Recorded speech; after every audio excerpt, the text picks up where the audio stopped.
बानी जेल के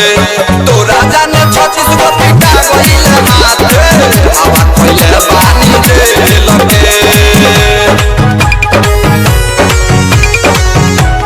तोरा जाने 36 गो पिटा गइले हाथे